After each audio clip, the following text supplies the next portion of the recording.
Hello, I'm David Barlow. I'm a car accident lawyer here in Honolulu, Hawaii. And today we're going to discuss what you don't know about car accident cases in Hawaii. This is a web page on our website. If you click on the free advice link, you'll see the link under that on that page for what you don't know about accident cases. This page is going to discuss primarily one thing. I would say it's one of the most surprising things for our clients. Most clients, they understand that when they get in an accident, they deserve to be compensated for their medical bills, for their lost wages, for their pain and suffering, obviously to fix the car, those type of things. But this issue that we're going to discuss, this is something that a lot of people just are not aware of. It's kind of, in a way, it doesn't make sense to them. It makes a little sense, if you think about it, but not a lot of sense. Even to us, it's kind of like a lot of the times, it's one of those things. It's just like, wow, that's just not right. So what we're going to talk about is the fact that not auto insurance, the health insurance, your personal health insurance, if they pay anything for your treatment when you've been injured in an accident, they consider that something that they should be reimbursed for if you get a settlement for your injuries. Obviously, that's a big if you get a settlement. So you never have to worry about reimbursing your health insurance company under most other situations. This is just when you get compensation for your injuries, that's when they want to be reimbursed.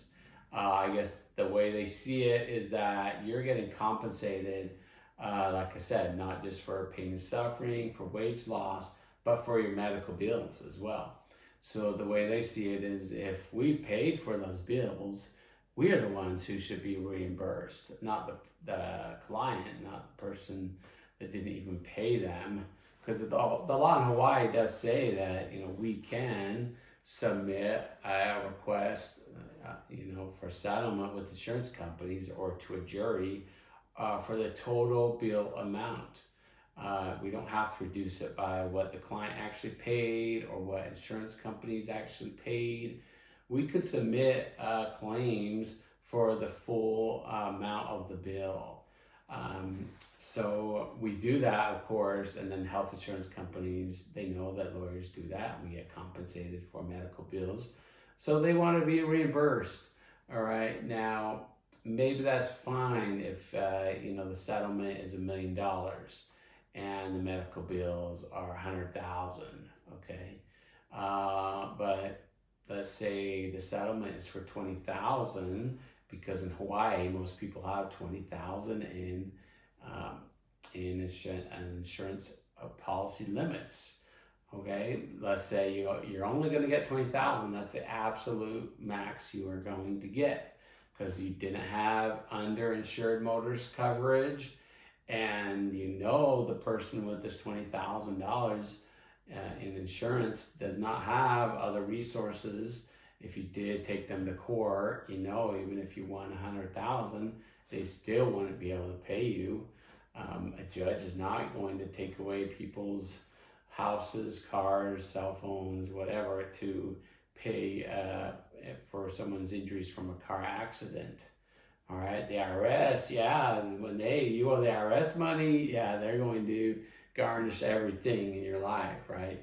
But car accidents are different. It's a mistake, right? It's not, and you don't have the federal government laws on your side. It's just tort civil laws.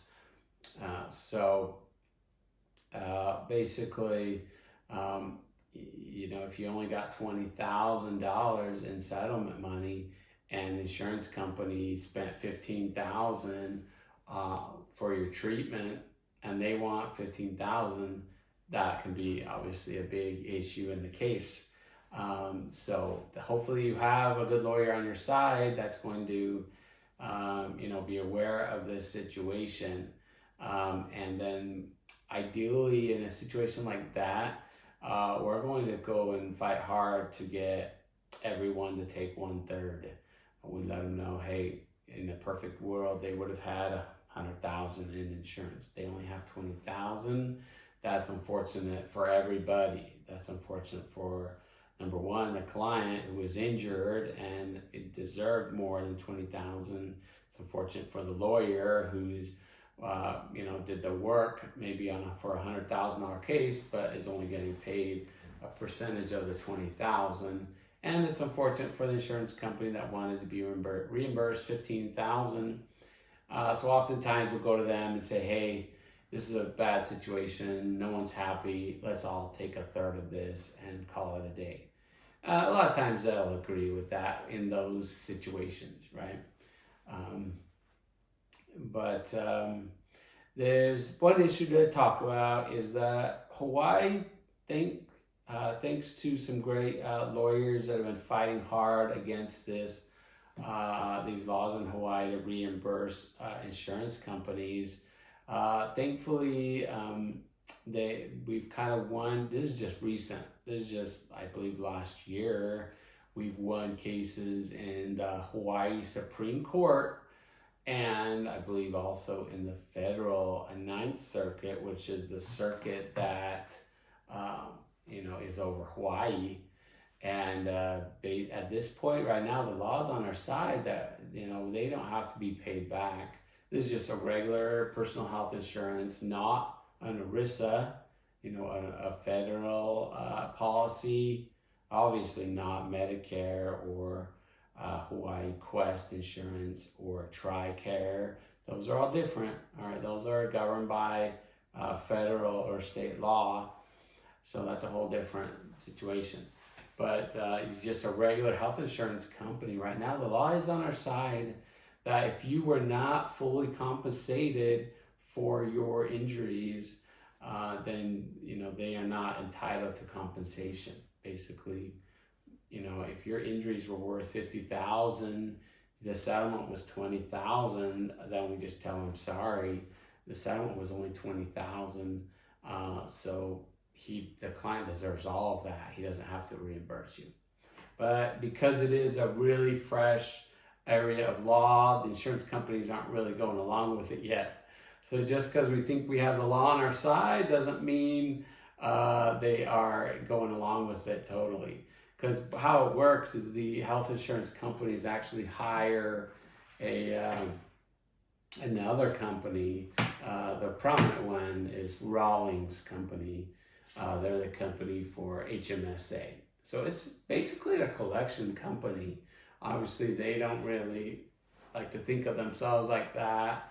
They really think of themselves as, a company that's, on behalf of HMSA, getting them what they deserve under the contract that the client signed for the health insurance.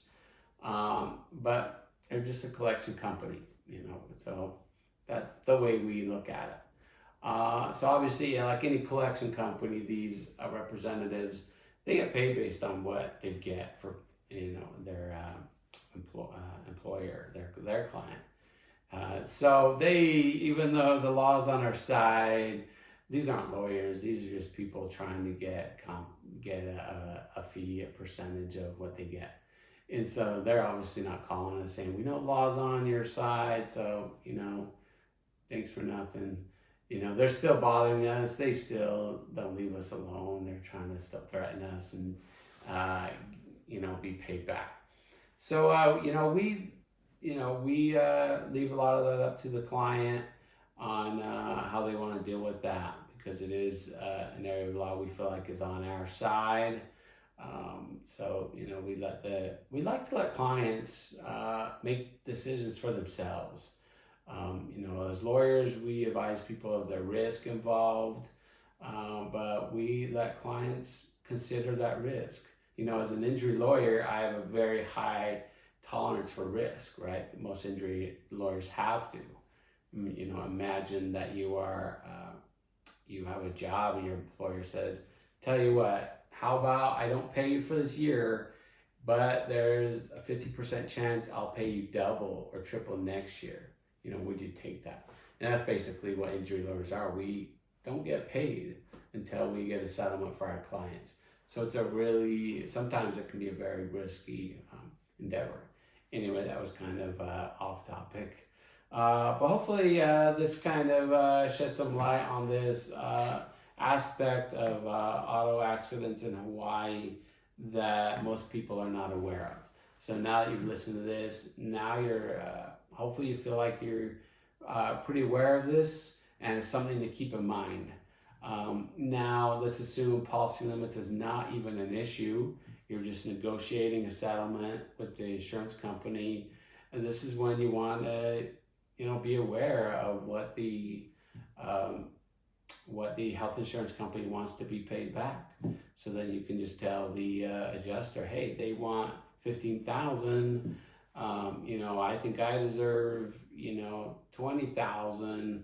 Obviously, I have to pay my lawyer. So therefore, I'm only going to be willing to settle for $60,000 or, whatever the math would be. So it's important to keep these reimbursements to health insurance companies, keep them in mind so that you can use them as a negotiation and keep that. It's one part of the settlement, so you should really keep that in mind. It'd really be tragic, especially if somebody didn't have a lawyer. They hurry and settle a case, they think it's great, and then, oh, whoops, I have a lien from TRICARE or Medicare for this amount. And oops, I should have thought about that before I settled, right? So hopefully now you're aware of this. Obviously, these things can be kind of complicated. So feel free to give us a call to discuss any of this. We offer free consultations. So call us anytime. We'll be happy to discuss this with you and help you out. I hope you have a great day, and thanks for listening. Thanks.